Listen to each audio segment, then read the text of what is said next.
Mu bihe turimo dutegetswe gukora ibintu kuri gahunda kandi ku gihe.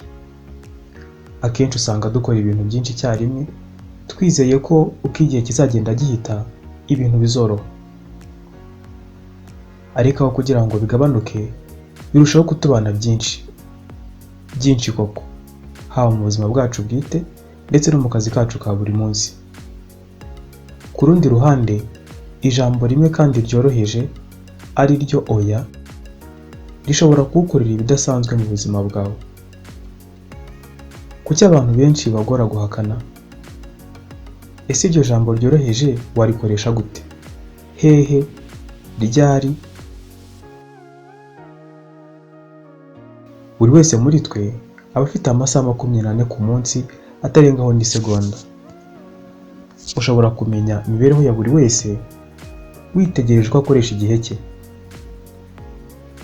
Igihe ntikigurwa. Ntibishoboka kugura igihe cy'inyongera ngo usohoze inshingano zawe zose. Niyo wakora amasaha y'ikirenga ugashaka andi maboko agushyigikira, igihe gikomeza kutubana gito. Ibyo bigatuma ubuzima burushaho kutugora. Hari inzira imwe rukumbi kandi yoroshye yo gukemura icyo kibazo ukoresheje ijambo oya. Tangira ubu uvuga oya kuri buri gahunda yose utateganyije. Bizatuma ukoresha neza igihe cyawe, ugikoremo ibintu by'ingenzi. Ubeho ubuzima bwiza burangwa n'umutuzo no kudahuzagurika. Kuvuga oya bisa n'ibyoroshye kurusha kubishyira mu bikorwa. Benshi birabagora guhakana, bakemera ibintu batabasha gukora, cyangwa bakajya kubaza undi muntu kugira ngo abafashe gufata umwanzuro wo kwemera cyangwa guhakana.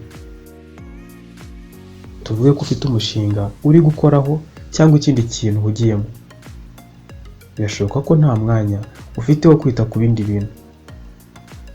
Mu gihe hari ibindi bintu by'inyongera ubona byakubera imbogamizi, ushobora gusubiza uti oya, ndahuze, wenda twabipanga ikindi gihe.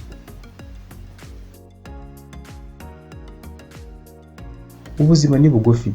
Kora ikintu kirimo inyungu cyangwa se wenda kigushimisha. Niba wumva utewe isoni no gusobanura impamvu uhakanye, wihangayika. Ibuka ko ijambo oya ari interuro yuzuye. Si ngombwa kandi si n'itegeko kugira icyo wongeraho. Niba ibyo ukora bitunguka, nta byishimo ukuramo, kora ibyo uzi neza uko bikorwa cyangwa wiga ibindi. Ijambo oya ushobora kurikoresha no mu buzima busanzwe.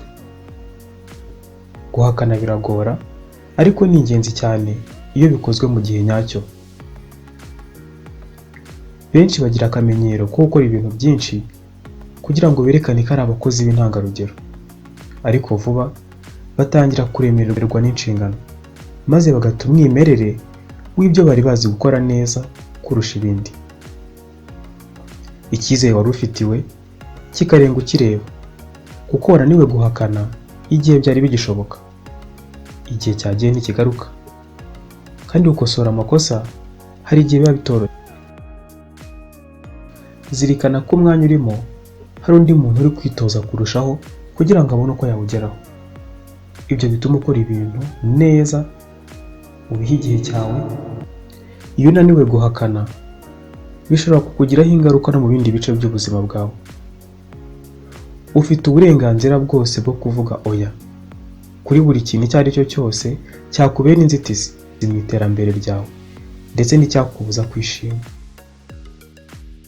Ijambo ryoroheje oya rizagufasha kubaka neza ikiraro uzambukiraho, rigufashe kugira ubuzima butuje kandi bufite icyerekezo. Iga kurikoresha neza.